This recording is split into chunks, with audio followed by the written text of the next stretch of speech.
right, we're gonna go live here. Let me get that sweet YouTube money monetized so we can make the sweet bucks from YouTube.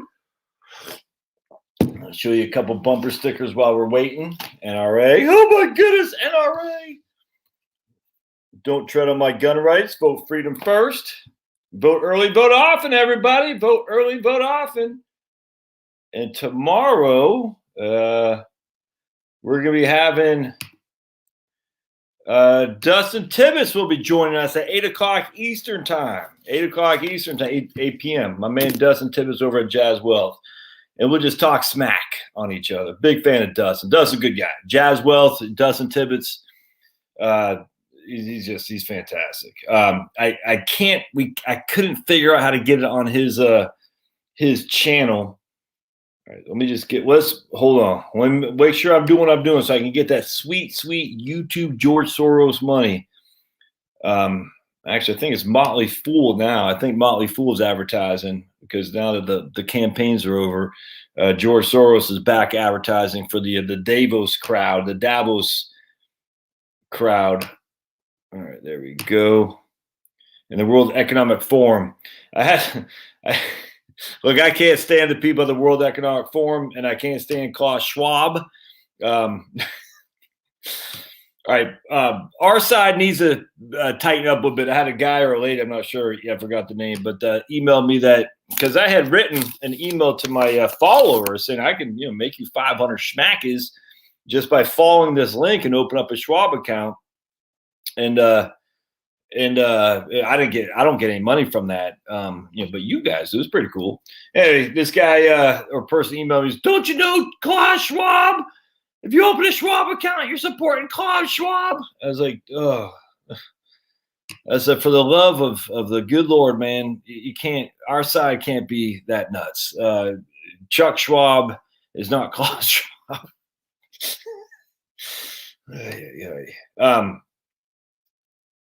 All right, I'm just getting this one. All right, here we go.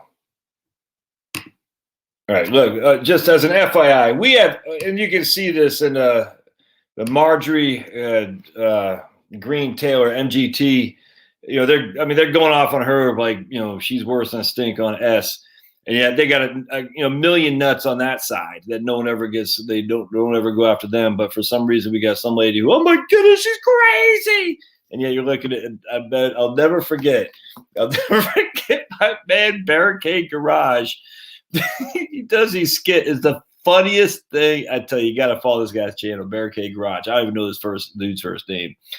He does these skits, and he did this one where he's talking to some anti-Semitic guy. He goes, man, that was the most anti-Semitic thing I've heard all day. And I just got off the phone with Ilhan Omar. It's like the funniest thing I've ever heard in my life. And anyway, so Ilhan Omar, look, dude. I mean, gosh, the chick. She married her brother. I mean, the whole thing's nuts. We all know this. Yet she's on the Foreign Affairs Committee. But Marjorie Taylor Greene. I was like, oh man. But who's on the right side, but who their enemies are. Let's just put it that way. So the fact that the lefts are going crazy on MGT or Marjorie MTG, it means she's my kind of people. Let's put it that way. I don't even care. I frankly don't care what she says. I just like the fact that her enemies are so far to the left is so nuts. It makes me happy. All right, so let's go over some. So again, we'll just show you just so people know what my don't tread on my gun rights. Look at that. We got a Gadsden flag, and apparently, I don't know this to be true. It would shock me that the asterisk in president is saying, I guess they're going to come after and police up military personnel who are extreme. And one of the ways they think you might be extreme is Gadsden flags. Nuts. All right, let's see here. So, oof, man, the list just gets longer. All right, let's see what we got. All right, here we go. Did I answer this one already? All right, so here, hold on a second.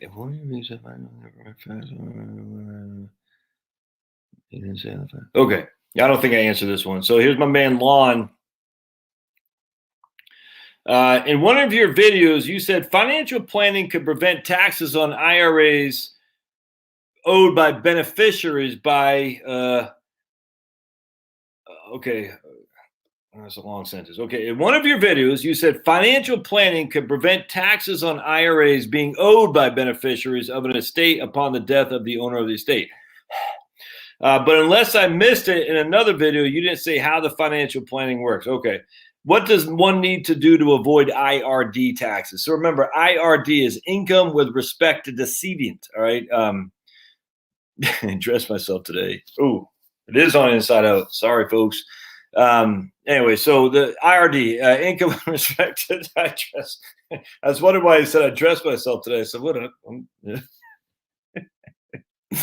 No, believe it or not, I actually do the dishes. When I do the dishes, I don't like to, and we're eating, what the hell were we eating? I can't remember, but anything that has salsa, I always spill it on my shirt and it stains the shirt. So whenever we're eating anything with salsa, I turn my shirt on inside out. So when I get it on my shirt, which inevitably I will, it doesn't stain the outside of my shirt, if that makes sense. In this case, maybe I was just doing the dishes and I didn't want to get anything on my shirt. I was also making some more bread. So I'm getting on a bread fix, which is why I'm gaining a little bit of weight. I can tell right now, just eating a lot of bread lately. And I'm like, oh, man. But I'm on a mission from God to make the best bread ever in Milton, Georgia. All right. So anyway, so IRD, income respected decedent. So this is pretty simple stuff, frankly. And when I say simple, it's simple in how it works. Not simple, that you would, know about it, because no one talks about IRD. And not simple in how you get around it. What that simply means is if I have $100,000 in an IRA, all right, that has yet to be taxed because your IRAs are not taxed. We're not talking Roth. We're talking IRA, 401k, 403b. It's deferred. If I have $100,000 in a deferred account, an IRA, and I die, and it transfers to my heirs, my kids. I got four of them, count them, and 2 dogs, so 6 really. But dogs aren't primary beneficiaries. So if I transfer them to my heirs, they inherit that money. They still have to pay the tax. Essentially, they inherit the cost basis, that's actually probably a better way to look at that. They inherit the cost basis, which is a big fat goose egg. And so that means anything they take out of that IRA is taxed as ordinary income. All right. So actually just occurred to me, say that they inherit the cost basis in IRA. Oh, that's fantastic. The problem with saying that, though, is you don't inherit a cost basis on a date of death account, on a taxable account. I'm kind of thinking out loud here, so that might be confusing. So an IRA, you inherit the cost basis, and I'm just kind of thinking out loud. And a non-IRA, a taxable account, you don't inherit the cost basis. Date of death valuation with a step-up basis. A gift, you inherit the cost. Well, not inherit. The gift, the transfer the cost basis. And that probably won't work. I think that'd be too confusing. Yeah, be that as may. All right. So now what happened? How do you do financial planning? Simple. You just you figure out, is it worth it to do Roth conversions while you are alive to avoid the heirs paying the tax on that money? And there's 2 things going on here. One, old Charles and me, the old ball and chain, and old Josh are alive.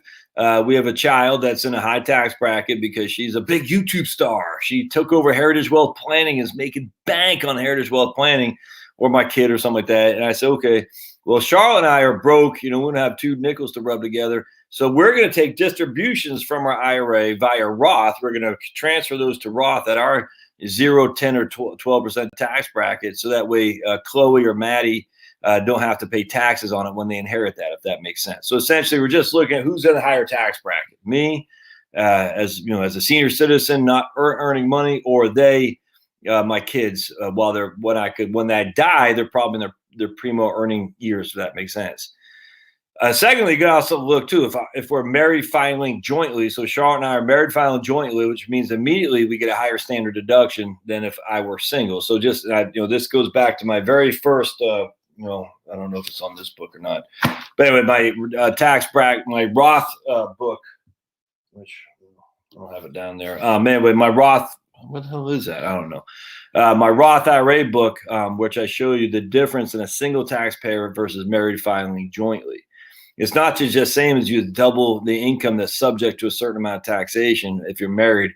The facts are, if you're single taxpayer, I think it's you get one standard deduction. All right, so if you're $50,000 as a single taxpayer, that's a hell of a lot different than $50,000 as a married filing jointly taxpayer, if that makes sense, in terms of the net taxes you have to pay. It's especially if you're on Social Security.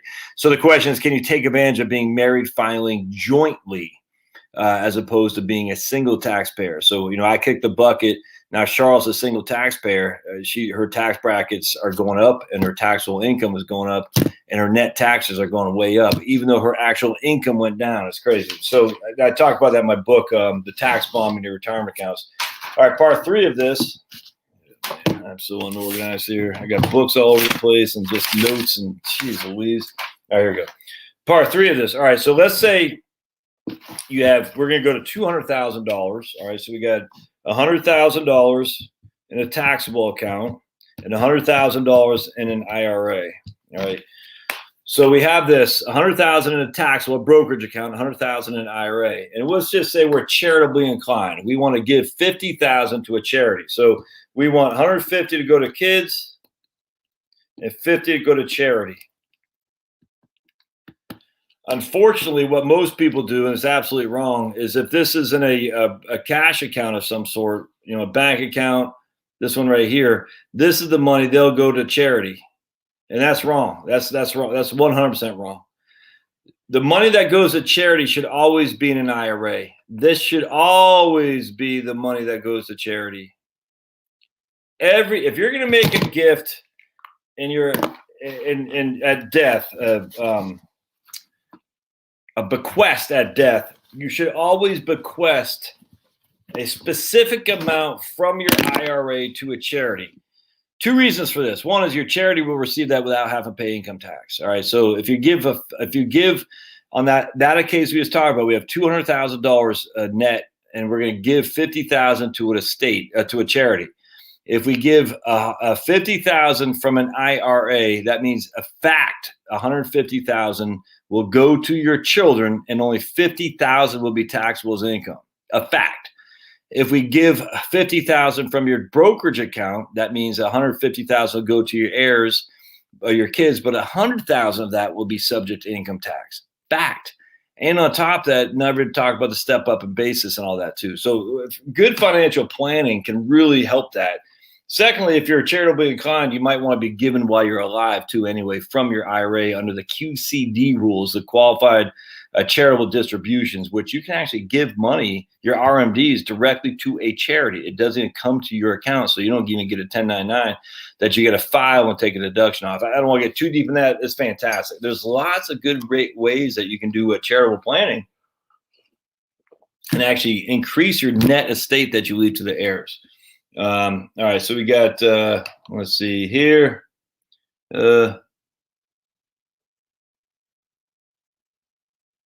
All right, here's my man, Lenny Bruce.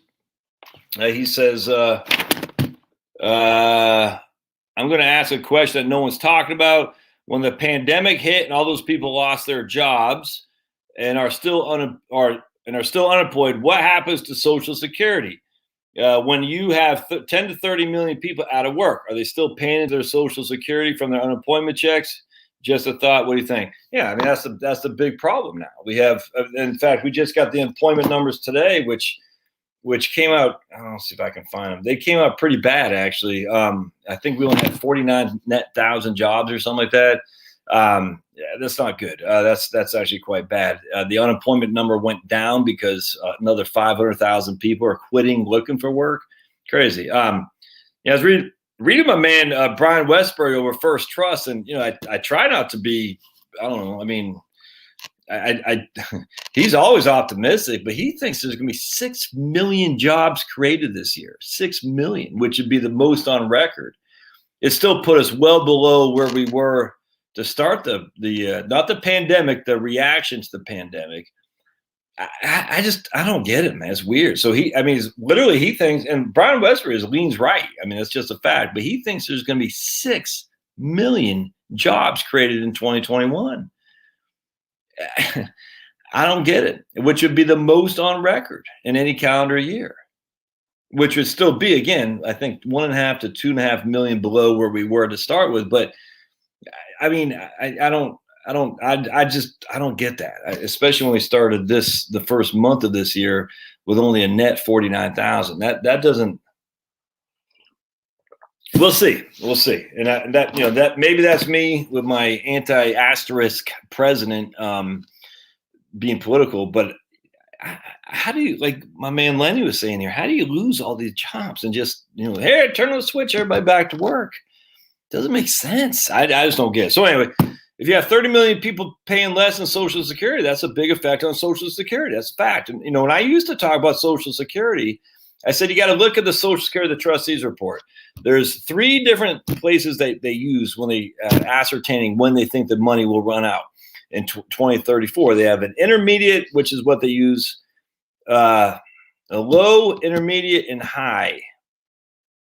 And I haven't pushed it for this year yet. Anyway, it's been a year since I looked at the trustees report. But anyway, the intermediate had 5.5% unemployment from now until 2094, I think is what it was.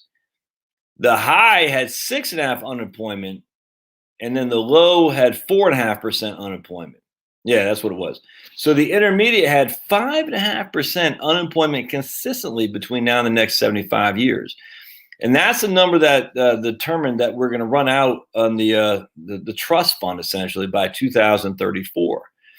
And I said, well, that doesn't make sense because when they issued that trustees report, we only had 3.5% unemployment. And we've been pretty significantly low, below 5% for many moons. And I said, so, they're using a 5.5% unemployment. We haven't really been there for a long, long time. Now, the counter to that is they also have a higher interest rate and a higher GDP growth rate as well. So they have more, I can't remember what they're using for an interest rate, but it's much higher than what the low. Essentially, you have 3 different models. One is you have a more higher growth with higher unemployment and higher inflation. And then you have a low employment, lower growth, lower inflation, and lower interest rates. So you got to you can't just cherry pick. But at the end of the day, I was like, well, we don't have 5.5, we have 3.5, which is even significantly lower than their worst case scenario. Now, the interest rates were lower than the worst case scenario too, I grant you. But long story short, it was weird, man. If you just looked at the intermediate, it was more leaning towards the better than the intermediate one. And I don't understand, is odd. But anyway, but going back to Lenny here, now that we have all these people out of work, yeah, Social Security Trust Fund takes a huge hit. It's that's what happens with a Ponzi scheme. I mean, the Ponzi scheme, you get fewer and fewer entrants into the scheme.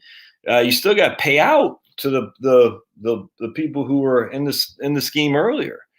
So now we have fewer and fewer entrants because of demographic shift, and then the freaking nuts about everyone losing their jobs. I was talking to a guy today, emailed me. He's nuts. Or texted me. I'm not going to say who it is. He said his business in California has technically they have not been allowed to open since March 16th. Yeah. I mean, he's operating as a criminal by opening his business. As a criminal. It's freaking insane.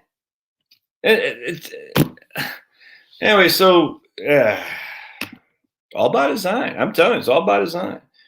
All right, we got my man Jay-Z's emailing me. Well, I guess this isn't Jay. This is Jay's better half. All right. So anyway, she says, if my hubby retires at 66 in 2 months, but waits until 70 to begin Social Security using savings and 401k, will he still get the same higher age 70 amount as benefits as if he would be until he keeps working until 70? I'm assuming 66 in 2 months is Jay's full retirement age. So will he get? So the answer is yes, assuming that's his full retirement age. So what she's asking, well, it's actually hard to tell what she's asking. It seems to me she's saying, look, if he did not work until 70, but would he still get the same benefits as PIA at 66 in 2 months as if he did work until 70? The answer is most likely. But what would happen is the number that they give old Jay on his Social Security statement will show him his full retirement age benefits, his PIA. So as long as he works to his full retirement age, he at least knows that is locked in for sure. So working until 66 in 2 months will, I mean, he knows if he does that, that's what he's going to get per his Social Security statement.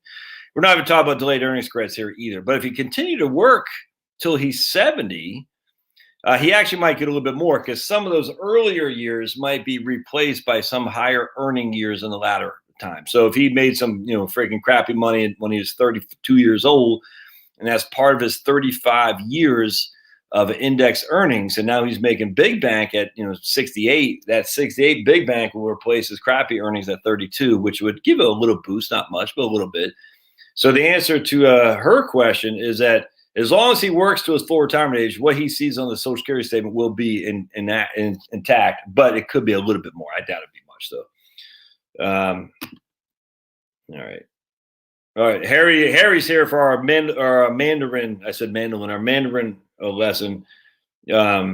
Harry's always, before anyone says, "Oh, he's got a Harry Chew," you're saying because he has that name, you think he speaks Chinese? No, Harry's always the guy that says we all better learn to speak Mandarin. That's it, people. Lighten up. Oh, wow. All right. Mark says, okay, so let's read this. Not asking for an answer, but if you're looking for topics, okay. Old Mark is 61. He has a 401k and a few other small investors. He's not retired yet, but he thinks about it often. He has 6 to 7 years left of house payments. The house we're in is 22 years old and needs refreshing. Kitchen, bathrooms, floor, and paint. We also toyed with the idea of an addition. Let's say an all-in cost to refresh and update is $50,000 to $100,000. All right. So he's got a mortgage. We know that. He's got 6 to 7 years left on his mortgage. He's not retired, but he thinks about it. The question is how to pay for it. We don't have a large block of cash saved. I know there's a problem as I approach retirement. I could get a home equity loan and pay for the updates that way. Some suggested a cash out refi. He's paying 3 1/8 right now. Do I continue to work, stop adding to my 401k and use that money towards the updates? I'm a little bit more concerned about how retirement will affect my borrowing status. I hate to wait till retirement to do the updates, and finding out my options for borrowing money are limited. All right. Yeah, so it's tough to borrow from home equity if you don't have an earned income. That's just a fact. So that'd be a challenge. If he's going to get a home equity line of credit, he'd certainly want to do it before he retires. How old is he? He's 61. I'd wait till next year and just do a reverse mortgage. And if he's spending all that money and he's putting all this in updates, I mean, he's obviously planning on staying there for the rest of his life. So I just reverse mortgage without question. And you get rid of the mortgage outright. I'm telling you, man, I don't get why everyone's so anti-reverse mortgages. I mean, I get it. I mean, we can spreadsheet it to show that they're not, financially stellar relative to, I don't know, buy term and invest the rest, that kind of thing. But at the end of the day, if you're going to be there, just take the reverse mortgage, man. No big deal. You know what I'm saying? Just recognize there's a decent chance that house won't be a lot of equity to leave to the kids. Who gives a crap? I'm sorry, man. I frankly don't care. I'm worried about Charlotte and me and the dogs. We've done all we can for my children. We'd love to leave them some assets. If I can, that's freaking awesome. If not, I don't care. But I'm not leaving them with debt. Remember, reverse mortgage is a non-recourse loan. What that means is you cannot leave them more debt than what the house is worth. That's the benefit of a reverse mortgage. It is literally the kids will either get nothing or they'll get something.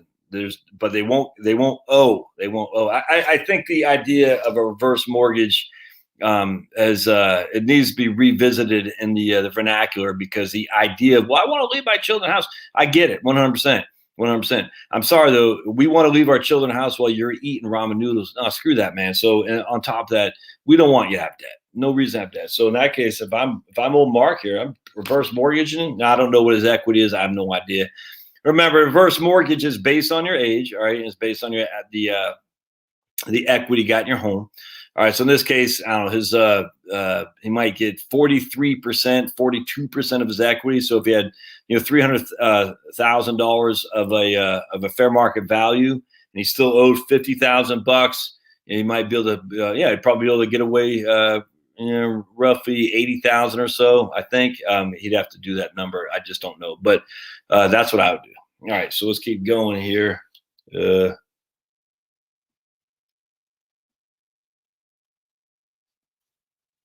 All right, so man, Tom says annuity contract terms. Ooh, Ugh. I don't know anything about annuities. I'm getting to my parents' financial assets, and they have a couple of annuities inside an IRA. We want annuities in an IRA. Just FYI, for the love of the good Lord, we want annuities in an IRA. We don't want annuities outside an IRA, especially if they're variable annuities. But Josh, you don't get double tax deferral on annuities in an IRA. If anyone is selling you an annuity in an IRA for the tax deferral, that person should be put the guillotine with Robespierre, man. Good night. Was it Robespierre or Robespierre? Whatever. I'm from Maine. I get away from my mispronunciations. The point being, I can't tell you how many times I've had to do this. Joe Schmo puts $100,000 in a variable annuity in 2003. It's worth $180,000 now. So basically, 18 years have gone by. He's only increased his account by $80,000. That's it. However, that $80,000 that he started with 100 and is now worth 180. That $80,000 is still a net unrealized gain. So he has $80,000 of gains. Unfortunately, that net unrealized gain, if he were to take a distribution from that annuity, is taxed not as a long-term capital gain. It's taxed as ordinary income. Sucks, man. Now, if it's an IRA, he just cash that sucker out and do a transfer to his Vanguard or Schwab or something like that. Klaus Schwab. So anyway, if it's a non-IRA, if it's an IRA account, who cares? Because he doesn't have to pay tax on that gain. It's just, he just transferred over to a good old-fashioned index fund.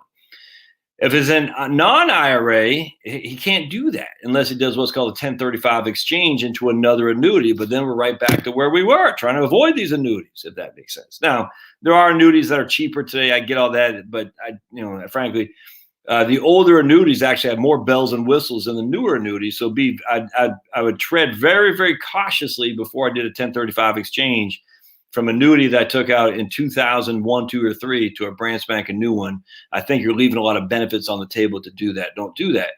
So the issue is we're trying to get away from annuities. To do that, you go into an ETF or something like that. But if you have it in an IRA, you can do that without paying any ordinary income on that exchange. Now, at some point, that money is going to have to be distributed from the IRA, and it will be subject to ordinary income tax, not long-term capital gain, but still better than paying it right up front.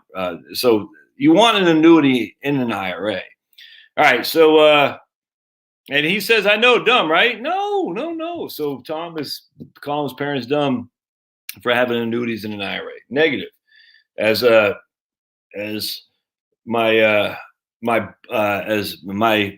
guy who rules my world says, Vladimir Putin, because I'm a Putin guy. Niet. They told me that a financial planner and an estate plan, but they really just have a salesman. Okay.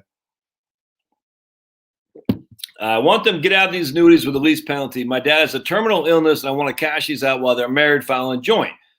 What do I need to understand towards getting them out of these annuities as soon as possible with the least amount of expense? Thought others might be in the same bait and would benefit on how to assess an annuity, how to get out of with the lead. Ooh. Okay, gotcha. So I see terms like out of surrender, maturity date, and surrender value. Okay, so let's talk about out of surrender. A lot of annuities have 5 to 7 to even 10 years, some 15-year surrender charges. So if you were to surrender your annuity within that time period, you're going to have a penalty. And what happens is you get, I think I don't know if every single insurance company does this. I don't know if it's because annuities are governed by the state, not by the SEC. Either way, most annuities I'm aware of have a 10% distribution you can have that's not subject to a surrender charge. So if you have $100,000 in an annuity, let's write this down actually, hopefully. So we're just going to use a simple example. We put $100,000 in. And it's worth $150,000 now. All right. We put $100,000 in, it's worth $150,000 now. Remember, annuities are always LIFO, last in, first out. So LIFO is going to be this $50,000 of earnings. So any distribution we take will always come from earnings first, always. You cannot do specific identification, average cost. It doesn't work like that. With annuities, it's always LIFO, last in, first out, which means no matter what, we're going to have an income tax on the annuity that we take. in this regard. So we got 100,000 as our cost basis, 150,000 is the value. We want to cancel this sucker. We're like, we're tired of this. Now, unfortunately, because we're still in the surrender cycle, the surrender charge, we'll just say there's a 5% surrender charge, all right? 5% surrender charge. So what does that mean? Does that mean you pay 5% on the entirety of the 150,000? No, you don't. You pay 5% only on your gain. Actually, not even that, because you have 10% you can get from your annuity without subject to a surrender charge in most contracts. 10%. So in this case, 10% of 150 is $15,000 if my numbers are right, which means in this case you only have $35,000 subject to a surrender charge. All right, and that's the surrender charge in this case. So we know for a fact you can get your principal. We know for a fact you get 10% of the entirety of the contract without any surrender or penalty. But anything above and beyond that 10%, you would be subject to in this case, a 5% surrender charge. That's how surrender charge work. So I used to sell annuities all the time because I actually fix annuities. I don't have any qualms with the ones at USA were fantastic. So I would say in this case, just use this for an example. Worst case scenario, your $35,000 at 5% would cost you $1,750. So in this case, to surrender the entire annuity is going to cost you $1,750. Now there will be taxes on that, roughly on that $50,000. But it's like, all right, so it costs you, $1,700 to have a crappy old annuity. It might be worth it to you. I could never make, as a financial advisor, I could never say you should do it because I'm not the one stroking the check. But if you're really frustrated with the company or really want to, it's fine. You know what I'm saying? So that's the issue, guys. You always got to put it in dollar terms. All right, don't look at percentages because that's how investment advisors get you. I only charge 0.5%. Well, it could be $30,000, fool. That's a lot of money, but it's only 0.5. Sales 101 as an investment guy will never talk dollars. They always talk percent. I just tell you, man, it's such a sneaky tactic. Do the exact opposite on the annuity. Well, hey, Josh, you realize there's a 2% surrender charge. All right, so 2% on $3,500, that's $700. Whoop-de-doo, be done. Anyway, so the point being is if you look at actual dollar terms as opposed to actual percentages, it just makes things a whole lot easier for sure. So that's out of surrender. If you're out of surrender, that means the 5, 7, or 10 years that you've had the annuity for the surrender charge you're subject to is gone. You don't have to worry about that anymore. It's free and clear. What I would call walk-away money. So one of his questions is surrender value or surrender value. That's walk-away money. And this freaking ticks me off too on annuities. So basically I won't be able to draw it very well. What happens is these guys, it's giving a 7% guarantee. I've heard this 1,000 times and nothing infuriates me more. Well, so, Grandma Jones, well, hey, Josh, I appreciate you taking the time. My guy, an insurance guy, he said I was getting 7% on my money. That's great. I'm like, Grandma Jones, you're not getting 7% on your money. Well, that's what he said. I know he wouldn't lie to me. He's not lying to you. He just doesn't know what the hell he's talking about. He's ignorant of his own products. What's happening here? It drives me up the wall. There's two, I am going to draw this. There's two different accounts on annuities. Let me do this. You got your cash value side, and you got your income side, your income value side, or your income base. All right, so we start with $100,000. All right, that's what we're starting with. That goes to our cash value side. That's what we're starting with. All right, this is what I would call walk-away money. How much of a check will they stroke for me to leave that annuity? After a surrender charge, how much is that? That's cash value is walk-away money, or surrender value is even the better way to look at it. Surrender value. If I surrender this contract, how much am I getting? I call it walk-away money. I want to check how much is that going to be. Now, there's also an income benefit. And so what happens here is they'll say, look, you're putting $100,000 in, Grandma Jones. We will guarantee you that in 10 years, that will be worth $200,000. All right. We guarantee that in 10 years, that'll be worth $200,000. What they frequently neglect to say is not $200,000 on the surrender value, walk-away cash value side, which is all the same thing, semantics. It's $200,000 on the income benefit side. You can't just say, cut me a check, insurance company, for $200,000. They say that's not how it works. We'll cut you a check for whatever the cash value is. And the cash value could be more than 200,000. I highly suspect it won't be. It'll be, 155,000. So what happens here is Grandma Jones thinks she has $200,000 of walkaway money after 10 years. And then she'll say, I want to surrender my annuity, and she'll get a check for 155, and she'll be pissed. And she'll say, why did I only get 155 when I was promised a 7% year-over-year guarantee return? Because you weren't getting a 7% guarantee return promise. You were getting a 7% income return. And what that simply means is, let me tell you how this is structured. You put $100,000 in, Grandma Jones. We guarantee in 10 years you have $200,000 for which you can take 5% a year on. We're going to guarantee that you can take.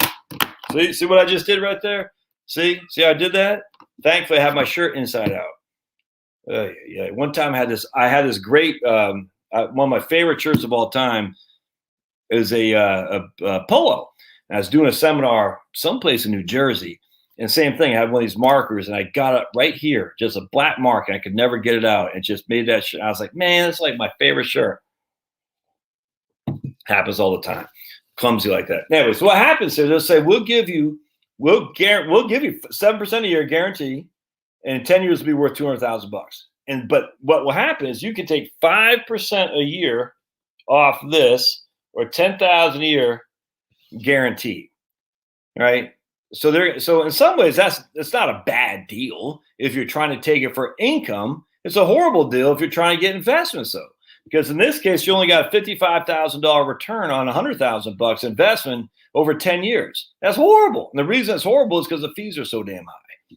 The income base, it looks pretty good. You're like, hey man, I get $10,000 a year. Yes, but what's happening here is $10,000 a year is 5% of the income base.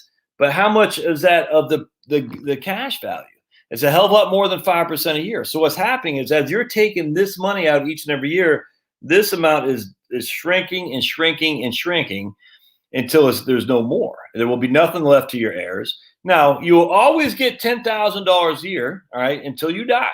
And even if this goes to zero, you're guaranteed the $10,000 a year. It'll never go up. They always say, well, it could go up in value. No, it won't. The reason it won't is because you're pulling so much off the cash value. It's impossible for this thing to grow. It's impossible. So you're stuck with $10,000 a year. It's almost like a fixed SPIA at that point, an income annuity. It's not going to grow. 15, 20 years from now, that cash ought to be gone. You'll still be getting $10,000 a year, but but you're not getting 7% guaranteed walkaway money. I cannot stress this enough.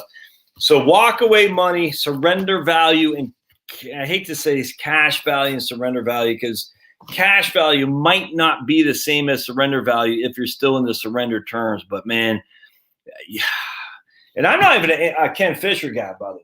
I'm not I don't mind Ken Fisher. I don't hate the guy, but I'm not a Ken Fisher guy where you're like, I hate annuities. That's just stupid. But I am a Ken Fisher guy with the way these annuities are marketed. It's just horrible stuff, man. And the worst thing is, I was in this business a long time. Let me just tell you this. And I remember I was on the bank platform and we have these guys, and it was at First Union Bank. I remember we have these guys, the wholesalers of these annuity products, come in and just give you the freaking most shady sales taxes you ever heard. And just, but you're a new guy and you also had quotas you had to meet and stuff like that. And you didn't really know. You're like, they'll say, look, just do what I tell you. You'll make sales. You're like, okay. And I mean, I knew I had come from Vanguard. So I already had a hard time. I said, I don't like these things. Anyway, long story short, a lot of the insurance guys or a lot of the financial advisors who market these annuities, they don't even know what their products are. They just don't. Sad. And it's almost impossible to know what the products are when there's so many different ones out there and they're freaking, the prospectus is this thick. There's no way for them to know. And and that's why I always revert back to keep it simple, stupid. If you can't describe it very quickly and cleanly, it's not worth it. Are there some good annuities? Sure. I mean, I tell you, the ones they were offering in the early 2000s, man, it was an arms race in terms of benefits. The bells and whistles was fantastic. Those days are long, long gone. It'd be very, very hard to convince me to tell somebody to buy an indexed annuity or a variable annuity right now. Very, very hard. Now, the index annuity guys, they make a claim. It's right. Hey, you'll never lose money. And the protecting the downside is more important in a lot of ways for a retiree than capturing the upside. I actually don't have any qualm with that. That's not a bad argument. It's not a bad argument. If we're trying to go to upside capture, the index annuity or variable annuity aren't going to do it. I don't think any insurance guy would lie about that. However, let's just not put it this way. If an insurance guy selling you an index annuity doesn't talk about the point to point, because someone just said, but yeah, right here, Lydia said, why not have dividends support you? Dividends are not used in the indexed annuities sales pitch. I'm telling you right now, I've done videos on this. It infuriates me that these guys will try to pretend like dividends don't exist. They don't. It's nuts. And I don't like that. So if I hear a sales pitch on the index annuities, the first thing I say, where the dividends fall for this? This includes dividends. No, it does not. Stop. And if you're ever getting pitched on that, just ask, hey, where are the dividends? Why are you only using price? How come there's no dividends included? You know why? Because the insurance company's getting the dividends. Someone's getting them. It ain't you. The insurance company's giving it. And the insurance company's taking those dividends and they're paying the salaries of the friggin', big friggin' Transamerica CEO, whoever the hell that is, and all that. I mean, it's nuts. And you're not getting it. No one does this for you. They all do it for them, man. Which is why I had to turn on the sweet YouTube algorithm, the monetization, because I'm doing this for me too. Be honest with you. I love to say I'm doing this for free. I'm not doing it for free. No one works for free, man. No one does. Now, what's Mother Teresa? Did she work for free? Well, no. She still worked because she had a mission to accomplish that was given to her by God. All right. She was working for God to help fellow human beings. And again, I don't think any of us on here are Mother Teresa. We're certainly not Jesus, and we're certainly not Mary, or hell, not even Joseph. You know what I'm saying? I just think you came home one night and your wife, who you've never, done the deeds with, is pregnant. You're like, dude, what? Back in the day when women had no authority whatsoever, which was what makes Jesus, which is why these feminists who hate on Jesus, I'm like, do you not know who the biggest freaking pro-woman person in the history of mankind was? It was Jesus Christ, man. Oh my goodness. If you love women and you love women's having rights, I don't know how you cannot love the good Lord Jesus. My lands. All right. So we talked about that. Let's keep going here. All right. What does this guy say? All right, here's Jay. Jay says a different Jay. He says, thanks for being in the Army. He spent 21 years in himself. He's been watching me for a few years now. Whoa, where's he at? Jay's looking at me out the window. Ugh, creepy. I'm about to retire from his civilian job. He's 55, and part of his retirement plan is using his 401k. Okay, so he understands about the barbell. However, his 401k plan won't let him draw from just a stable value portion. Yeah, it sounds like kind of like the TSP. The plan description states accounts will be taken first from all of your sub accounts other than your Roth and Roth. Okay, so it's almost like the TSP. It's a pro rata. Hate that. All right, so he said, please advise you. I fully expect to. All right, gotcha. You don't have to pay for this. So this is an issue that the TSP has to contend with. I think there's actually a relatively simple solution. My man Chris Barfield over at Barfield Financial has an article on this. Let me see if I can't just I'll bring it up here. I've been meaning to do an article about this actually. Barfield Financial, and I'll post it for y'all to watch. So let me see if I can't. And Chris, oops. Yeah, what happened? There we go. All right, sweet. I forgot I had to do this. Hold on just a second. Share screen. We're going to go to tab. We're go to Barfield Financial. Yeah, and I would highly suggest you subscribe to Chris's newsletter. Probably the best logo in all of financial planning. Simple and just freaking, it hits you. Look at that. Look, maybe not. That, look at that. That is just, I love it. That is a fantastic logo. So simple, man. And just so it just, you just like, yeah. Anyway, so subscribe to his newsletter here, right there. And we're going to go to newsletters, and he has an article about TSP, rebalancing your TSP. All right, and I'll just put a link in the show notes for any of you folks on all right, Krakow. All right, so with Chris, so anyway, so I just put that in there. What you do, and I'll just give you the Cliff's notes, is you just say, I got $100,000 for simplicity. I got 30,000 in my G fund, or in this case, is stable value. I got 70 in VTI.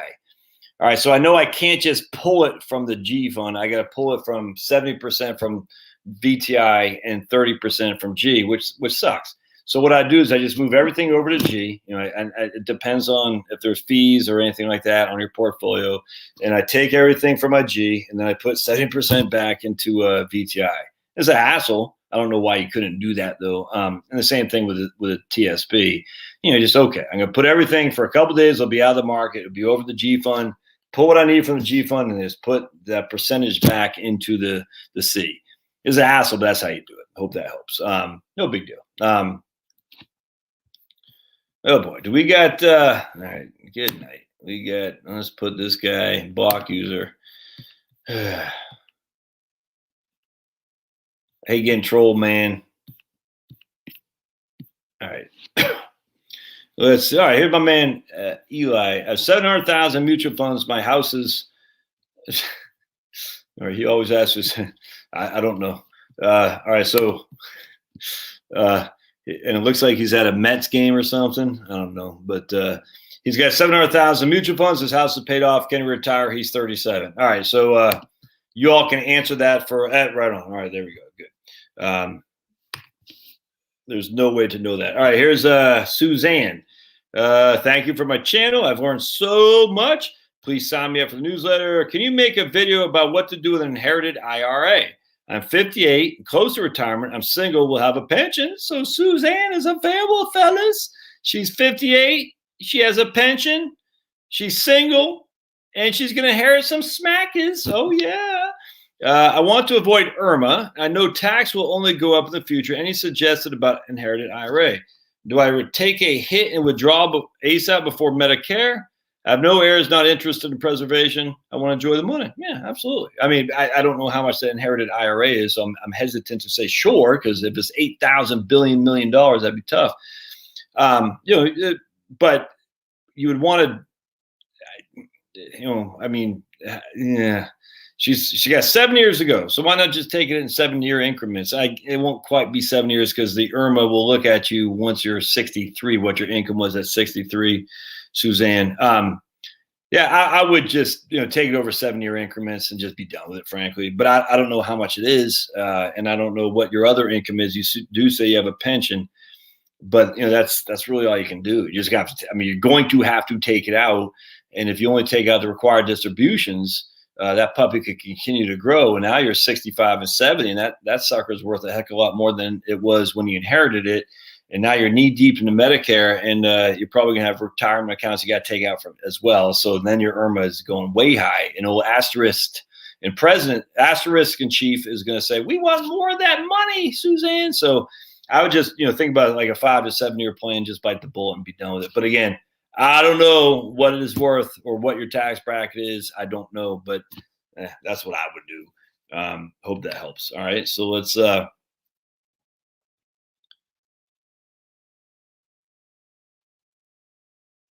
Colts game, right? Oh, Colts. Freaking Eli, not Eli. Freaking Peyton Manning. The Pats are up 21-3 going into the half on the AFC Championship game against the Colts. And then the Colts got a touchdown. It was horrible to bring it to 21-10. The Pats are driving the ball on the kickoff. This was the GOAT, touchdown Tommy. And they had the ball like 1st and 10 at the Colts 40 to start the second half, and they're just moving the ball. They got, I think it was like 3rd and 3 or something like that, 3rd and 2. They got the first down, but there's a holding. And I knew right then, that's it. We're going to lose. And sure enough, they lost. And I think it was even closer than I anticipated, though. You were there. Cornbread was there. Remember that? Oh, hey, James. James, how dare you email me? How dare you? Don't you know I'm Josh? YouTube famous? Oh, that's so painful. They had a holding. I'll never forget. I said, this is not good. And then the Colts came back and took like a 35-24 lead or something like that. And I remember the Pats. I could have sworn it was like a 2-point conversion, man. Did the Pats not get it? Is that what it was? Like it was like 35-34 or something like that. I can't remember. I just remember the Pats came back. I was surprised. It was like a 2-point that they couldn't stick. I forgot, but man, that was so frustrating. Oh, I just remember that holding. I said, that's it. I'll never forget that. Oh, that's so painful. And then the AFC Championship was against the Broncos at Jill. Boo. Oh. And then against the Broncos, and this one I thought touchdown Tommy was done for. He had, I don't remember if it was Edelman or Wes Welker wide open in the end zone, man. And he just overthrew him. And I don't know if it's the mile high air or something like that. But I said, I think he might be over. And that was like 2013. And then, of course, they've since won 3 Super Bowls since. And I remember telling people, I think touchdown Tommy's over. Edelman's, whatever that was, is a white receiver. He's like probably 5 to 10 yards behind the safety, wide open. And that would have been a game changer. And I'll never forget. It was way over. I was like, damn. And that would have been a game changer. And then we had, it was against not the Ravens. It was against we got smoked by the Ravens. But it seems like whenever we went we went to camp. Yeah, whenever we played the AFC Championship away, we lost, except the Ravens, right? Didn't we lose to the Ravens once at Foxborough? I think we did. Notice how I say we because I was on the team. What's your question, Bada Bing? Oh, man. See, this is why I stopped watching football. That's what it was. I'll never forget. I just bought my friggin' 2012 or 13 Toyota Camry, man. Not Camry, my 2013 Toyota, the hell is it? Highlander. I remember driving home, and I was listening to the freaking Ravens and Broncos, and the Ravens were losing. It's like, what? I can't remember. It was like 4th down and 20. And Flacco hit a guy, I forgot who was, to go into overtime, like the last play of the game. Oh my goodness. I was sitting there. The Patriots had already won. They were already going to the AFC Championship. And I was hoping to play Denver. And then freaking Flacco hit freaking the last play of the fourth quarter. Went to OT, and I knew for a fact that the Ravens are going to beat Denver, and they would beat us, and sure enough, they did. And then another one, just real quick. So the Patriots, we had to get revenge against the Giants. Remember, because freaking we were the best team ever to freaking put on pads was the 2007 Pats, undefeated. All right, so we lost the Giants because of David Tyree, and Asante Samuel missed that interception. Anyway, so we're playing. So in 2000, I can't remember, 2011, I think 2012, the Giants beat the Packers. Remember that? The Giants came back against the Packers, and they should have lost that game. Then the Giants were losing to San Francisco, and they were punting. And whoever was the return man fumbled the ball. And I knew, I said, man, no, that was against San Francisco. Then they went on to beat the Packers. Then they went on to beat us. And I said, I can't believe this. The Giants have got to lose. I'm not worried about San Francisco. I'm not worried about Green Bay. I'm worried about the Giants. And I said, we can't lose these clowns again. I think the Giants were only 9-7 that year. Damn. Oh, that's so painful. Why do I care? I don't know. Eli's, and Eli's advertising now. He puts that S on everything. It's actually pretty funny. I didn't have any problem with Eli. Oh, it's just so painful. Just if we could have, but then again, you got to think freaking Donovan McNabb, he got tired. I mean, the Eagles probably should have took us out. You know what I'm saying? Hell, the St. Louis Rams. I mean, there's lots of different ways that the Pats could have been, freaking like the Bills. You know what I'm saying? But we lucked. I've never thought Belichick was a good called plays. I've always said I don't know whoever was calling the plays, Belichick, McDaniels, whoever's offense coordinator was. I've always thought they had crappy a play call. I always did, and I always thought we got lucky because of Brady was so good, and he had such good receivers who just wouldn't drop the ball. But man, all right. What about Favre's throw on the second play from scrimmage? I don't remember now. All right, so let's see. Baba Bing. Okay. Yeah, he says, me too. I used to love the NFL. I used to love I cannot tell you how much I used to love the NFL. It's so sad that I just don't care. I mean, literally, I'm going for touchdown Tommy, but I just don't care. Who the hell is that? Is that your pitcher? No, that can't be you, man. All right, so he's got about $1 million with a. All right. So bada bing, yes. All right. So this is. I mean, look, man. I did a video on this earlier today. So retirement planning is an emotional roller coaster, man. It is. All right. So this is gonna sound crazy. You gotta. When will you relax about money when you recognize it's not yours? It's not. All right. Now I don't know who you call your Lord if you don't at all. I don't know. As I call my Lord Jesus, and the big guy upstairs is God and the Holy Spirit, so the Trinity. And when you have that faith that ultimately it's not my money. All right. I am just a steward for what God has allowed me to manage on his behalf. And if you get that mindset, and you think about the parable of the talents and stuff, you are given and I hate to say a gift, because it's not necessarily a gift to have money that makes you worry. It's not. But you are given the responsibility to manage God's wealth well. Now, God doesn't need your money. Trust me. He doesn't care. He's not like sitting there thinking, hey, return that money back to me. But God is managing he wants you to use that wealth to do good things for his people. And when you think about it like that, it takes a lot of the pressure off, because now you're like, so let me give an example. I made more money this past year than I've ever made in my life. And one of the best ways to keep me, dude, I give away money like you wouldn't believe. And I look, I'm not trying, no, oh my goodness, Josh, you're so righteous. Because that keeps me even. I know, we give, it's crazy, man. It's the best feeling ever. And it makes me addicted to want to do more of that. It's my mail lady. Just give an example. You know what I'm saying? I gave her $50. We always give the mail people money. Trash guys, I give them $20 each. Actually, did I do that? Ooh, I don't think I did that this year. I need to. The long story short is, when you bring a smile to somebody, yes, you're losing money, but you're gaining this smile, which is worth all the money in the world times 10. It's the best thing ever. It's the best feeling you ever get. Not because you're so righteous, because you made someone's day. It makes you happy. And when you believe that you're a steward of God's resources, and for some reason he's chosen you, I don't know why. You don't know why, man. You just go back in there and say, okay, God, again, this is me. I'm a Christian. And if you're not Christian, this won't probably be applicable to you. But you've been chosen for some of the supernatural to do good with your money, because you're still young, you're still in good shape, I presume, and you're worried sick about it. So it's actually a curse more than it is a blessing.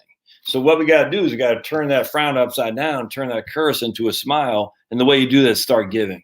An attitude of gratitude, as cliche as that sounds, I'm telling you, man, it is the best thing, because it says, this isn't mine. I'm just managing God's wealth. For some reason, he's chosen me. I don't know why.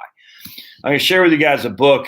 For all of you who are in this conundrum, and I know many of you guys are, because I get the emails on that all the time. I'm going to share with you a book that you should read, Randy Alcorn's. This is probably the Treasure Principle. All right. And it's an easy book to read. I haven't read it for a while, and I really need to. It's one of the, other than C.S. Lewis, the good book, itself. It's probably one of my top 10 books I've ever read. The Treasure Principle by Randy Alcorn. Unlocking the Secret of Joyful Giving. I'm not sure what that is. That's the Bible study. I don't want the Bible study. I want the oops, hold on a second. We want the treasure. I don't want the Bible study. I just want the regular book. Maybe it's right. Yeah, there we go. Here it is. It's not even. It's like this thick. It's tiny. It's such a good book because he talks about it. He talks about you being the servant of God's wealth, and you are the steward, and you are His money manager. It's freaking awesome, man. I tell you, it'll change your life. It changed me. So that's how you look at it. You say, okay, go, hey, come on up, big boy. You say it's not mine. And the funny thing is, look, I can't guarantee this will happen, but the funny thing is, the people who give, they get more back. It's insane. I can't guarantee that will happen. I can't. But I'm telling you, hear it all the time. The more you give, the more you get back. It's insane. Now, you don't give like, God, I'm giving $100,000 to the SPCA. I expect to get $200,000. It doesn't work like that. You give with a smile on face, and you say, I don't know what you want me to do with it, but man alive, dude, I've heard this 1,000, my own self. The more I give, the more I get back. It's the weirdest flipping thing. And then what you start doing is it changes your mentality to a thought process of scarcity to one of abundance. Like, man, how can I make people's lives better with what I've been granted? Oh, it's awesome. And the first thing you do is you start saying, I don't need any freaking fancy cars. Yeah, I'm telling you, I got my debt paid. I got this money. This money is gone in an instant. It's like the guy, there's lots of biblical wisdom. I'm telling you, I'm going to store my grain. And God says, man, you fool, tonight your life will be taken. And that grain doesn't. So basically what Randy Alcorn is, you're storing up gifts in heaven. So that way, when you go see St. Peter, it says, well done, good. Well, it won't say be St. Peter, it would be God. Well done, good and faithful servant. And I guess that's my sermon on the desk here today with Pablo. Oh, life changing. And I'm telling you, I still worry about money all the time. And the reason I do, you know why? Because I got a mortgage. And I tell you, see, this is where the devil gets you, man. Oh, this is why Dave Ramsey is so good and why it just frustrates me so. I'm like, Dave. Anyway, the devil gets you with making you want the things on this world that will make you happy that are not. They don't. Things don't make you happy. It doesn't. It won't. It can't. Inherently, it does not. It doesn't work. And the devil says, look, you can put on a layaway. You can put on a payment plan. You can put it on a credit card. It'll make you happy. You'll walk out with those bags. I was watching some video today where some lady is walking out of a store like these, fancy schmancy good time rock and roll stores. And like she's gonna be happy. I said, in 2 days she's gonna want to go back and do the same thing because the thrill she gets is buying this stuff. It's not actually acquiring. It's not using them. It's the buying. That's the thrill she has, not the actual use. And man, Satan is so good at his craft. He's better than us. And he'll tell you, say, hey, man, I got this, you should have this. Look, I get it all the time. I mean, I tell you, I think about it all the time. I say, maybe I should, save up a little bit more and have that, a beach house or whatever it is. You know what I'm saying? Maybe I should. And I'm just like, dude, stop. You don't have money for that because I don't have the money for it. But I'm like, well, if I made enough money, I could probably take a debt.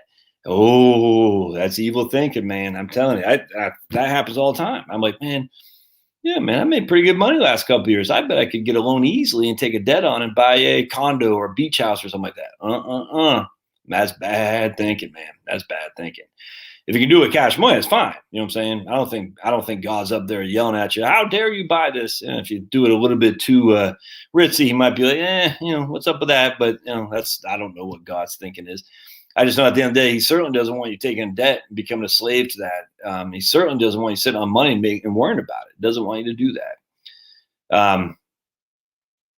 Anyway, so my first thing is if you're 58 years old, no debt, and you got all that scratch, $32,000, I can't tell you to relax. I can just tell you to kind of change it from a scarcity because you're worried about it because you're worried it's going to run out. And the only way you can run out is if you spend it too much on consumption. It'll never run out if you just, don't spend too much and, live a frugal life. Let's see. No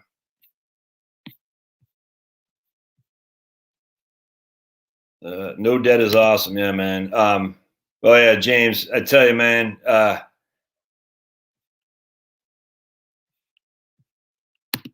Randy Alcorn, and I went to a thing last February, as a matter of fact, right before the pandemic reaction. And he was supposed to be one of the speakers, but he got sick. It was actually very, very interesting. This before anyone knew what this was, and he talked on essentially via Zoom. It's very, very interesting. Just looking in hindsight, how different the world was. Crazy. That book is an easy read. It will change your life. There's no other way around that. And if you're not Christian, no, don't. I don't. That's the nice thing about not being Christian. You don't have to. You don't have to obey Jesus. If you're not Christian, you don't have to. You know what I'm saying? Jesus gives us his challenges and parables for all, but only Christians have to obey. And the funny thing is, it's not obey like he's telling you, don't do this because I'm a stern librarian and I don't want you having fun. He's telling it because it's weird. The things that he tries to keep you from doing are things that will ruin you internally. And it's amazing. It's amazing. You're brought up, at least as Catholics, like, oh, you can't do this, you can't do that. And I don't know about I really wasn't brought up a Catholic. We're C&E Catholics, hell, E Catholics, if even that. I didn't even get baptized. Oh, man, I did get baptized. I didn't have first communion until I was like 12 or 13.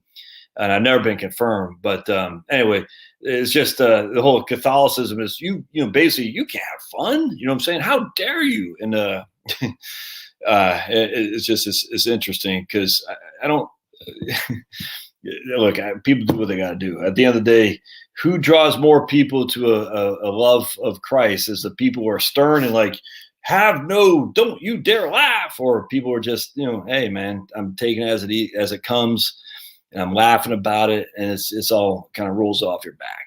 Look, I fall for it. Trust me, I know some of the stuff I say in post. Comes across as an ass. I get it. I get conscious about it sometimes, and I'm like, that came across bad. That would not represent my faith very well. And and sometimes sometimes I have too much pride to take it down. I can't. Some guy today said Christians should have. I forgot what it was. Christians shouldn't be. Oh, that's what it is. He says, "Oh, Josh, you're going to donate to racists like Marjorie Green Taylor, MGT or MTG. I think it's MTG, right?" I said, yeah, just because it ticks you guys off, I think I will. He goes, you're not very Christian. I said, oh, man, now the left is the Bible thumpers. You know what I'm saying? Because it used to be the right. You're not Christian. Now it's the left. You're not Christian. That kind of cracks me up.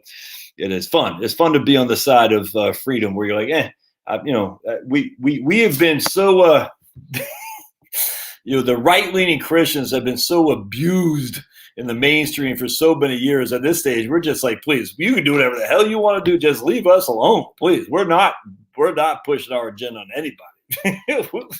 Those days are long gone. We just don't want to be thrown in the gulag. And if you follow my man Anomaly on YouTube, I think he's huge on Facebook. He cut a hip hop tune, and I haven't listened to. I'm not big at hip hop. I like Tom McDonald and I like Anomaly just because I just like both of them. But anyway, he cut a tune that says "Too jacked for the gulag." Oh, I love it. He says, "I'm gonna get too jacked in 2021, so they can't throw me in the gulag," because he's basically a Christian and he's an independent thinker. And he goes, "Look, they're coming after us."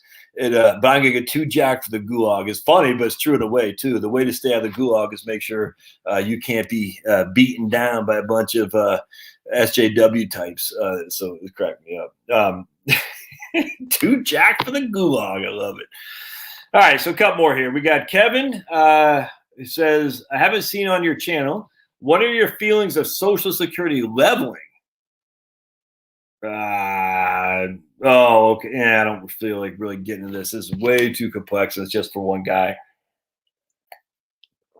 Yeah, I'm not gonna do that one on this video here. That's just too. It's not open enough. All right, so we got my man Steven, who's coming in. From Iowa. All right, old Stevie Ray Vaughan in Iowa. CARES Act to pay off your mortgage. Well, those days are gone, so we can't use the CARES Act to pay off your mortgage because the CARES Act that expired in 2020, right? You can't use that CARE Act. I mean, I don't know if they're going to allow it going forward, probably, Sniffy Joe, the asterisk. But as we sit here today, the CARES Act, at least my understanding is that that did not go to 2021 to take $100,000 out. And we'll see what happens. I'm hoping all right, here comes old Meg. Actually, Meg, yeah, I haven't had Meg from Massachusetts on here lately. Hope she's doing okay. Huh. Yeah, where's Meg from Massachusetts? I'm hoping to retire in 2021. I've been listening to your videos and want to ask a question. If I roll over my 401k to the Vanguard Wellington or Wellesley fund, do I need to do anything else? Or do I just take out 5% a year and I should be okay? Please let me know. Thank you. That's a tough one. I got no qualm saying 5% a year. I mean, literally, I mean, I know for a fact if you take 5% a year each year, you'll never run out of money. That's easy, or at least that portfolio will never run out. Why? Because you're only taking 5%. So it's $100,000. That's 5,000 this year. Next year is $90,000. That's 4,500 because you're taking 5%. So 5% of a depleting asset is still you'll never run out. Even if it's only $10, you're only taking 5% out, so you're taking 5 cents. So that makes sense. So if you're taking a true 5% a year, you'll never exhaust that portfolio. At the end of the day, that's not what I mean. I say, look, you got $100,000. You take 5,000 a year the first year, and you take. I mean, that's literally it. You say, okay, I'm going to take 5,000 the first year. Next year you can adjust as you need, but it might be a little bit more, it might be a little bit less. I don't think it's that big of a deal. I frankly don't. Obviously, if we get a S hits the fan kind of scenario, well, tighten your belt. Don't take the 5% the next year, but. I got no problem with that. So old Meg here says she's going to retire this year. Can she just roll her money over to Wellington, take 5% a year out? Absolutely. I got no qualm with that at all. Just some common sense, though, man. Again, I say this all the time. If S hits the fan and you're thinking you're going to eat filet, you might need to eat ground beef. And I just go back to my grampy. And I used to say this. I've said this a million times a Sunday, but go and see my grampy in California when I was 10 years old. The only time I've been to California, and they lived in Los Altos, but this is back in 1980, right before Los Altos was Los Altos. Anyway, long story short, we were having steak, and we only had liver when I was at my house. When I was growing up, we only had liver for meat. That was it. And I always want. That's why I always love hamburgers, because I would kill for ground beef because we only had liver. It was nasty. Anyway, so going to Grampy's house, he had steak. I'm sure it was a crappy kind of steak, but for me, it was like freaking awesome. And I said, hey, Grampy, you have any A1 I can put on? And he got so pissed. He's like, basically, because meat, steak was a delicacy. Delicacy? Something like that. Yeah, delicacy? Whatever. So it's a primo food. And he was mad. I mean, he was like really angry. He goes, when I was growing up, we never even had meat.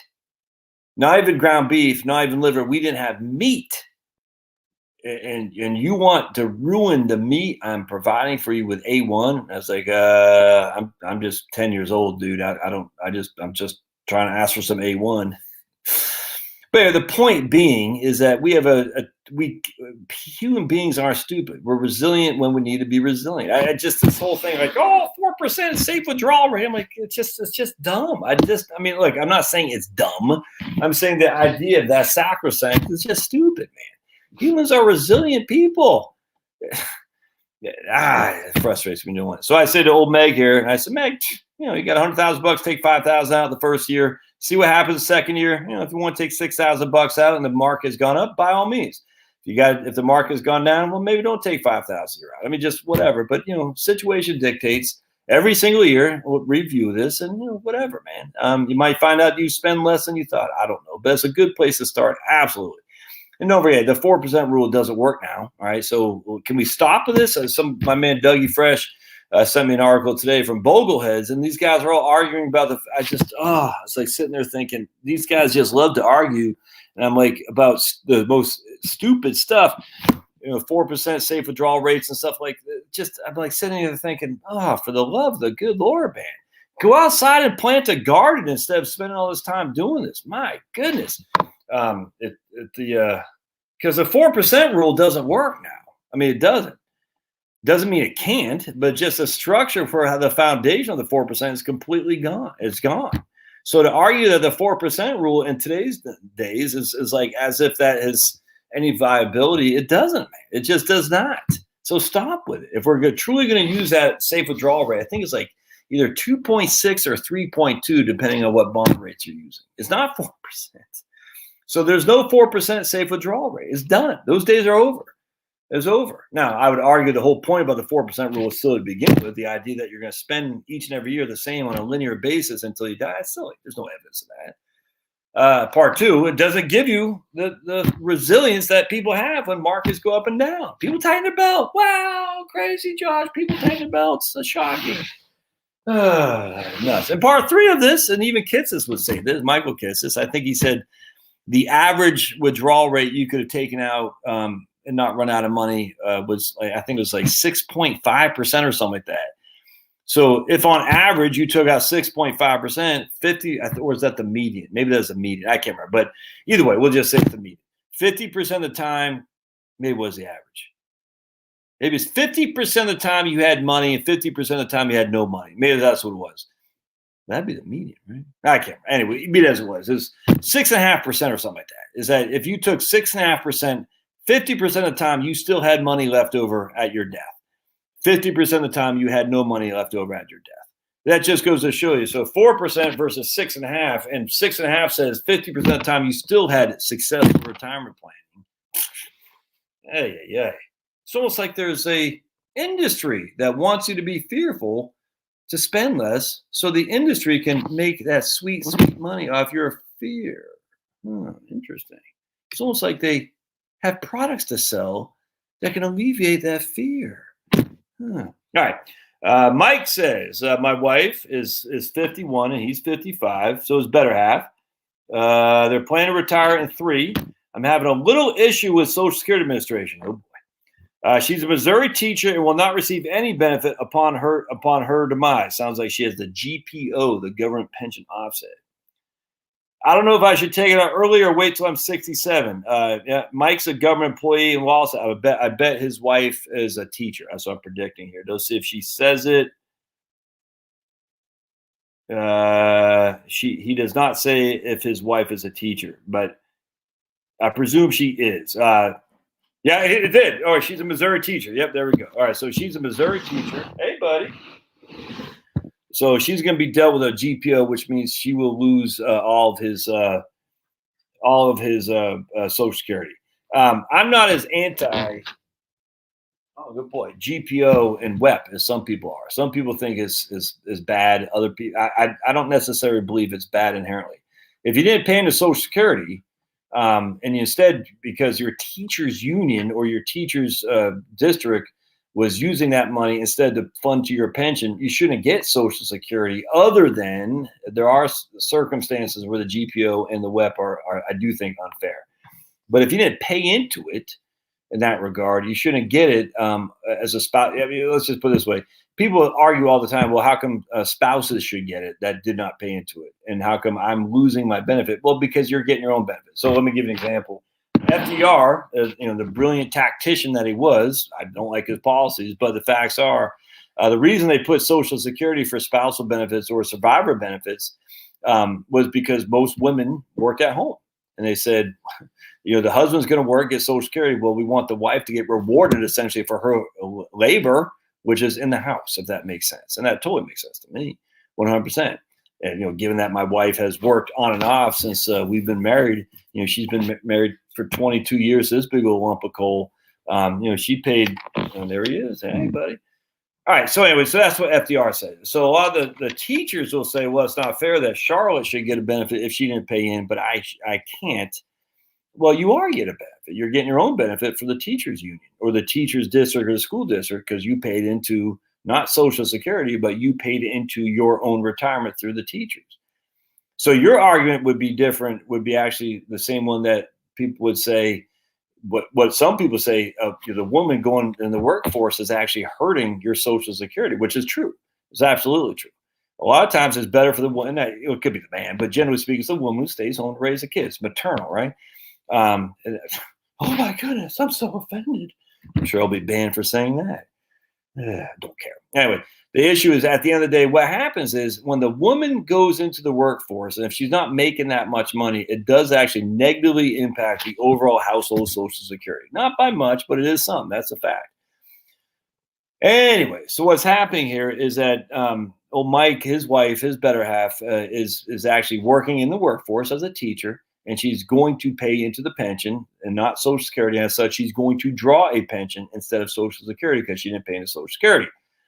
All right, Charlotte, and I'm just using her for the example, didn't work at all. So there is no workforce for her to have paid into at all, to include Social Security. But the point being, FDR's point, and still is applicable to today, she was working in a very laborious job raising kids who would become good citizens and taxpayers into society, if that makes sense. And I'm not saying that Mrs. Mike isn't doing the same thing here, but what I am saying is any woman who goes in the workforce and gets their own Social Security is actually in the same situation as Mrs. Mike is here as well. Any of them are, because they're all going to lose their own benefit at death, without question. Now, the GPO, again, there are circumstances which makes it a little bit of a challenge, but I'm not one of these guys that say get rid of the GPO, get rid of the windfall elimination provision, because in that case, what's to stop any teacher union or any school district or any police force or anything like that saying we're not going to pay into Social Security anymore, we're just going to pay into our pension, and our spouses will get full benefits. That's not good. That's going to bankrupt the system big time as well. It's already bankrupt. That'll only hurt it because there is no more money going into the system. We need employees to pay into the damn system. I mean, literally, if I'm in a school district that I'm paying into Social Security, I'm going to get both a smaller pension but a Social Security benefit. I'm like, hell, if I can get a Social Security benefit, why not just pay into the pension and get more of a pension? I'm still going to get a Social Security benefit. Yeah, but Sniffy Joe, he just look. We know what's going on. The teachers' unions owns the Democratic Party. The two groups that own the Democratic Party are the media and the teachers' unions. No, the Democratic Party does not own those guys. They own the Democrats. The Sniffy Joe and those folks in Washington D.C. and the Democratic Party are bought, paid, and funded fully by the media and the teachers' unions. That's a fact. And so they don't make the choices. Sniffy Joe, he just does what he's told by the media and the unions and the teachers' unions. No other way around that. And as such, it's not Sniffy Joe that's coming up with these plans. He's being told what to do. Yeah, that's all there is to it. And the Republicans, the corporate chamber of commerce, did the same until Trump came along and kind of started to tear that action apart, thankfully, because the corporate chamber of commerce, not the local chamber of commerce, the what's the name, Tom Donahue, U.S. Chamber of Commerce, not good. No, not good people. Not good people.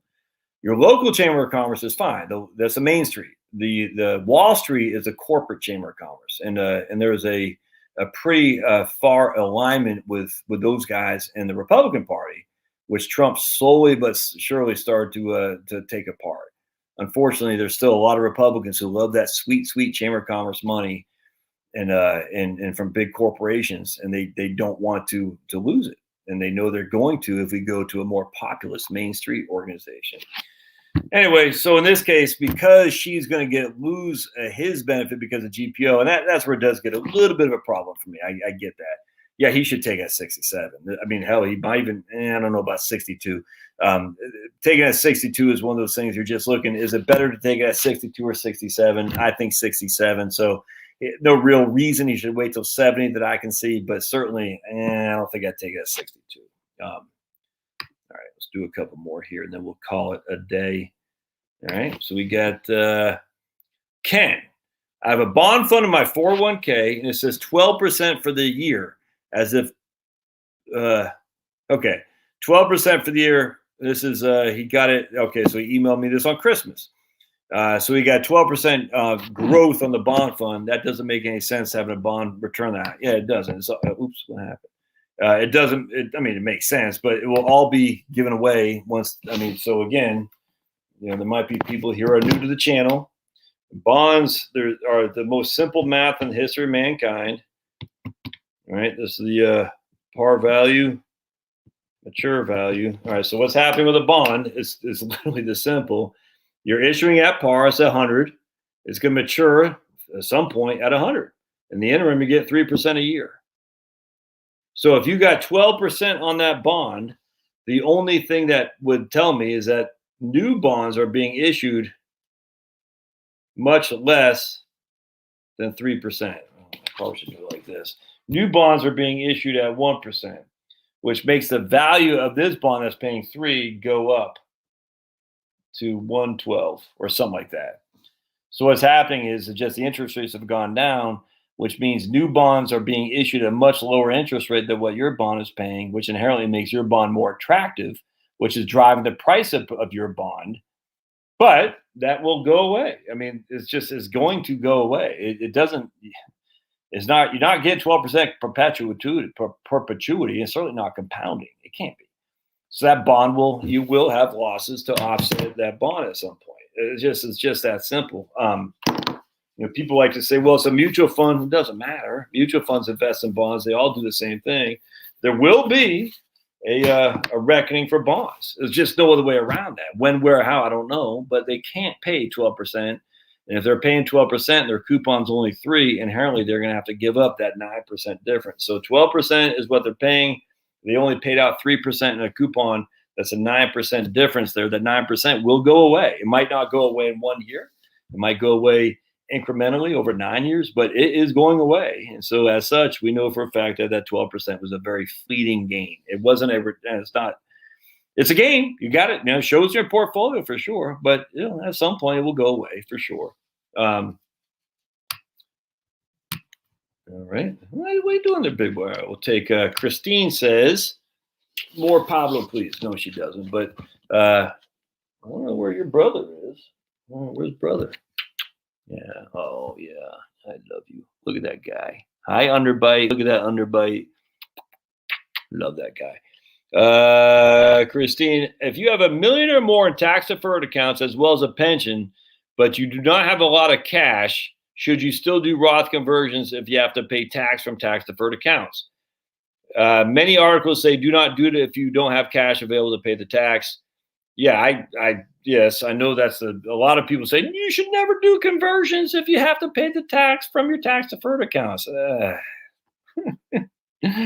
No, I'm not saying you should do it, but I don't think that would be the in of itself the reason not to do it. That doesn't make any sense, man. Remember, the whole point is Roth conversions. The point isn't the Roth necessarily. I mean, it's wonderful, but that's not the point. Because Christine is married, I know that. The point is to take advantage of your married, filing, and jointly tax status. All right, so that way you don't leave a tax trap to your surviving spouse, which will kill him or her from an income tax perspective. Never mind Medicare, the IRMA, which again, Medicare is, okay, sorry. Wow. Did I offend you? I'm sorry. What's going on? You want to come back? Okay. Oh, there we go. Hey, I guess Pablo did not like my answer. Oh, come on. Everybody wants to see this guy. Anyway, so the issue is that what we're trying to do is get that deferred account as low as much as we possibly can. So that way we reduce the ability to be subject to IRMA later on. And again, Medicare is dead. There's no money in Medicare. It's already broke. We know that. Everyone thinks Social Security is the issue. Medicaid is freaking long gone. But Medicare is dead. So there's going to have to be funded, and it's going to be a means test. It already is with IRMA. It's only going to get worse. So the point being, the more we can reduce your IRA while it's you and the spousey there, the less potential for problems in the future when one of you guys dies. That's just a fact, man. So so even if you don't have the cash that's available to pay the tax, ideal would that, I don't even know if that ideally be better. The point again is that we want this money to be reduced in value.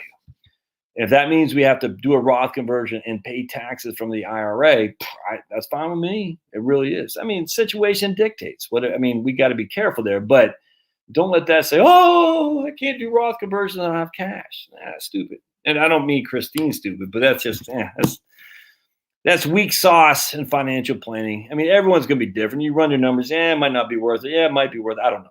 But to just kind of blanket that's dumb. That'd be like blanket saying everybody should do Roth conversion. No, I mean, the majority of people I talk to as clients now, we don't do Roth conversions. It doesn't make sense.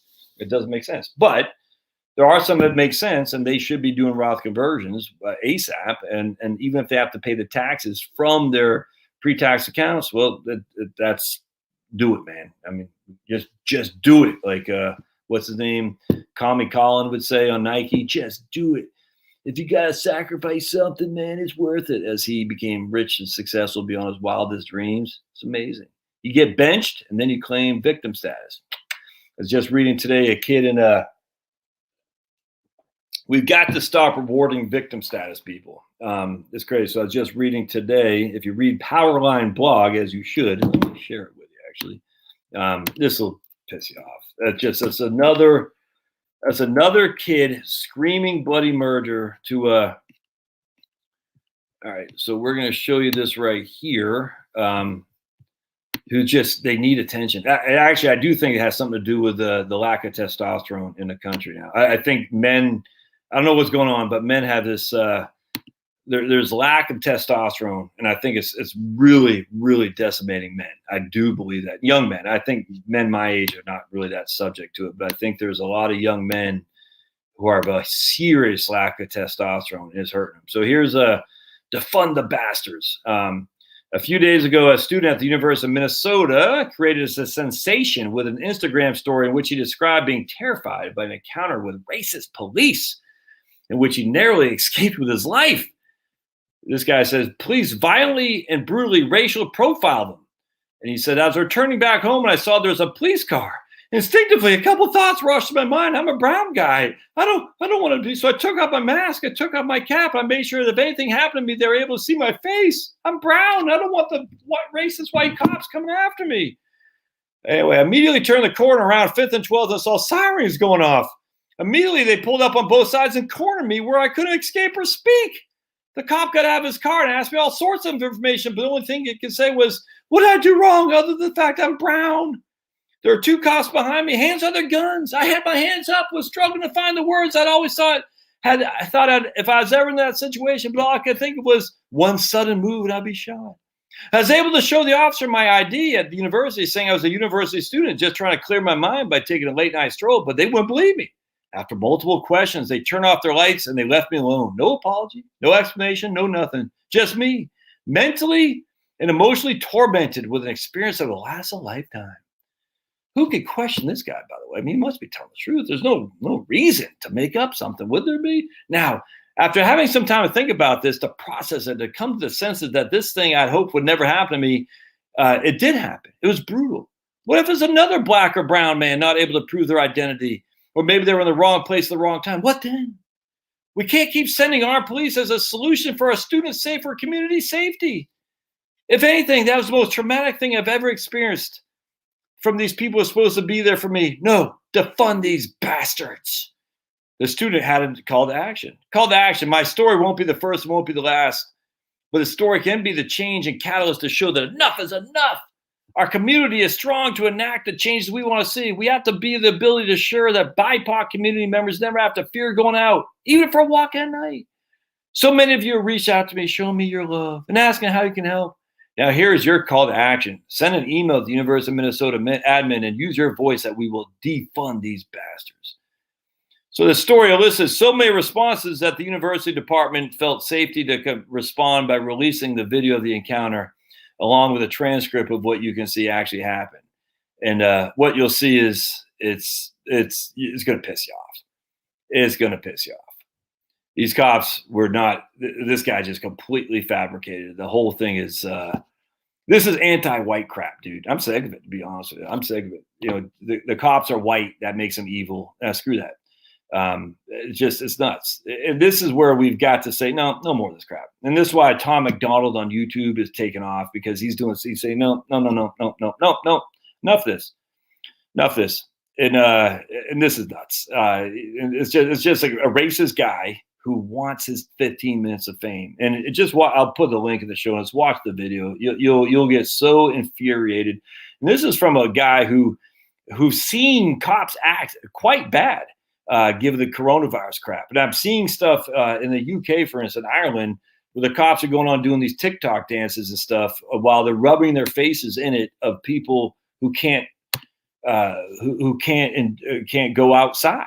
And literally in Ireland, you can't move 5 kilometers without the police picking you up saying, "What are you doing?" And yet the police are all over the place with their freaking TikTok dances and uniform. It's the rubbing in the face. It freaking pisses me off.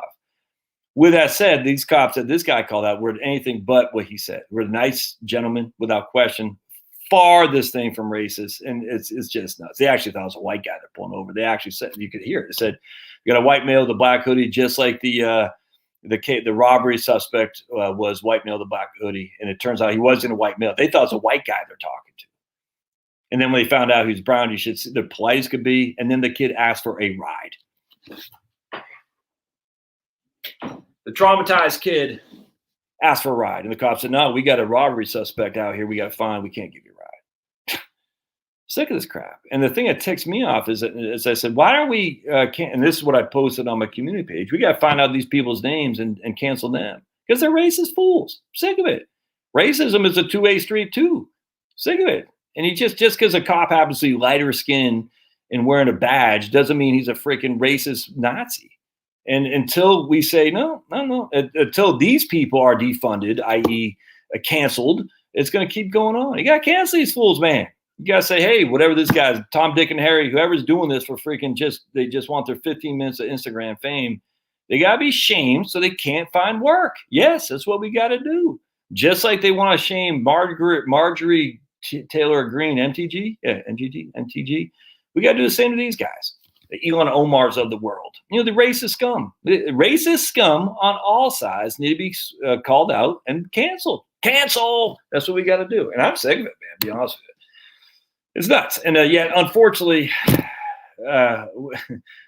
this is where, in my opinion, why having the asterisk in charge now is good, because I think the gloves finally have come off for our side. I think we played a little bit too defensive. This is what ticked me off about 2020. Is we were so on defense to try to get Trump reelected that we did not do anything to defend our freedoms. We didn't. And we saw some pretty bad stuff from police behavior when it came to the coronavirus stuff. And then immediately the Black Lives Matter, Antifa stuff, and we just went right back to our old ways, which is defend the police at all costs. And I said, you can't just defend the police when they're doing bad stuff. You can't. And the police do bad stuff. Do all cops do? No, they don't. But they do. And you can't just have this, I support cops at all times. It's stupid. I was watching a lady today who's trusted. She is far from a pro-white cop, let me tell you, on YouTube. But I actually like her. She's very big on Second Amendment. She's black, and she's very pro-black. Let's just put it that way. And look, I'd be like, I don't like it, but you can do what you want to do. I just like the fact she's pro-Second Amendment.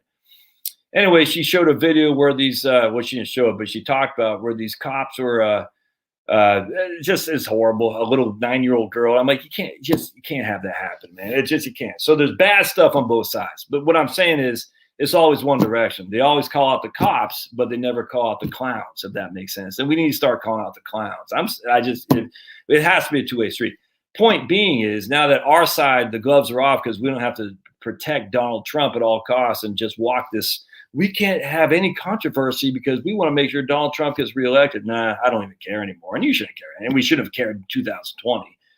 But many Republicans are so scared. Oh, but the media will say bad things. Dude, they're going to say bad things about you no matter what. Can you stop? The media hates you, man. They hate your existence. They want you dead. They want you silenced anyway. Stop. Stop trying to capitulate to people who want you dead. I mean, the idea that you're a Nazi if you voted for Trump, the fact that anyone would even utter that, do you think they're going to listen to you? No, man. Screw it. But the idea that Mitch McConnell, if we get a couple more Mitch McConnells, we can save the country. Nah, that's why I want a Patriot Party, because the Republican Party's got no competition from the right. They don't. Oh, but if we go inside and take it over, yeah, I've been hearing that since Pat Buchanan. 1992. And I fell for it for many, many years. I fell for it. If we just take over the Republican Party with a righteous kind of people, then I remember 1994. We thought we took it over with the Gingrich type. What happened to John Kasich? What happened to Joe Scarborough? What happened to the Mark Sanford guy from South Carolina? There's another one too. I forgot. All these guys, they went rogue against the conservative calling. That's for damn sure. Or they all got DC. They all love the DC. There's a couple more in there too. I mean, hell, Newt Gingrich himself, man. I mean, he sat on that bench with Nancy talking about climate change. Anyway, point being, we're not going to take over the Republican Party because you see what's going on now with who is it? That clown, John Weaver, that scumbag predator.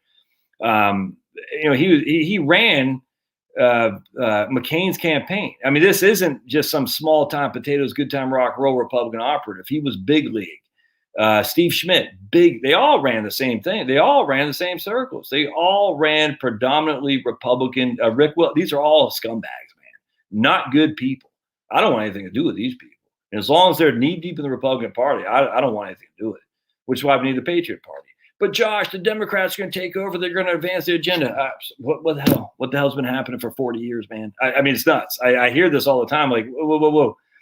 I've said this before. The Republican Party has been in power a lot more than it's not been in power, and yet look at the march of progressivism all over the universe here. It hasn't. We haven't arrested it. I mean, we haven't arrested it.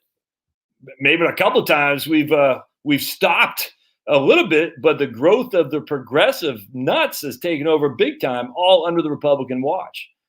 Oh, the Republican Party will save us. I'm like, well, I don't. Where has it saved us? Literally, where has it saved you? You could be canceled easily, just like that. Canceled. You're gone. Republican Party wasn't there. We're still funding our enemies, and the university systems are still getting all kinds of money. We're still funding all this crap. It's crazy, man. I mean, the idea is even controversial to not fund Planned Parenthood. It's nuts. It's nuts. And the Republican Party, well, we don't want any controversy because we got to look at our next election. I'm like, okay, how come the Democrats never say that? So, Patriot Party for me. That's all there is to it. Patriot Party. I hope other people join, and that's what we should do. And I'm looking forward to it because there needs. And this is what. Don't forget, man. Remember Jill Stein from the Green Party. Why do you think the Democrats became more and more engulfed in environmentalism? Well, it was money. I get that, but they heard it from the left. The left was moving in on their territory, and they said, "Ooh, we got to capture some of that." You see what I'm saying? So why did the Democrats take over and saying Green New Deal crap? Because there is a valid party from the left that was taking votes from them enough to cost them seats, which literally Jill Stein cost them the election in 2016. That is a fact. Unequivocally, that's a fact. Some will argue the libertarians cost the Republicans. I'm not so sure. If you actually follow the Libertarian Party, a lot of libertarians are not true blue, red, white, and blue Americans. They're not. A lot of them don't like America. They don't like our military. They certainly don't like our police. A lot of them are not that far removed from some of those people on the left, other than, they don't like government as a whole. They shouldn't. I get that. But don't be so thinking the Libertarian Party cost the Republicans. I don't believe that for 2 seconds flat. I think, if anything, a lot of libertarians lean more left than right in many ways. In fact, you just listen to any libertarians, they still think the Republican Party, they're still, pounding Bibles and stuff. It's like this. No, that was so long ago. As such, the Republican Party has basically, it's the only thing on the right. There's no challenge on it. None. Buchanan came around and, he got engulfed by the Republican because we all said, well, if we don't do something, the Democrats going to take over, and then we're all going to be in the gulag. I'm like, well, we're pretty damn close to it as it is now. And we've been in power for a lot longer than we haven't been. So we got Georgia, my own state, red can be. Not anymore. By hook or by crook, it ain't. You know what I'm saying? The state legislature is, but not by not who else is not, and it won't be in the governorship because they are not doing anything to protect the vote. All right, my friends, I'm going to get out of here for the evening. Much obliged for y'all to be here. I'll read that. Oh, just remember, just for the time being, don't tread on my gun rights. Oh my goodness, the Gadsden flag. Oh, I got that at the rally for our two senators who proceeded to get to lose. You know what I'm saying? Read that book by Randy Alcorn. Follow my man Chris Barfield on Barfield Financial, and we'll see you guys. Oh, and don't forget, tomorrow at 8 p.m. Eastern, my man Dustin Tibbetts from Jazz Wealth will be joining us live and in person. We'll take questions there. Absolutely, we'll take lots of questions. So, just be Dustin and I yapping, and looking at your questions. So I'd love to see you guys. All right. Thanks, guys. Peace out and God bless.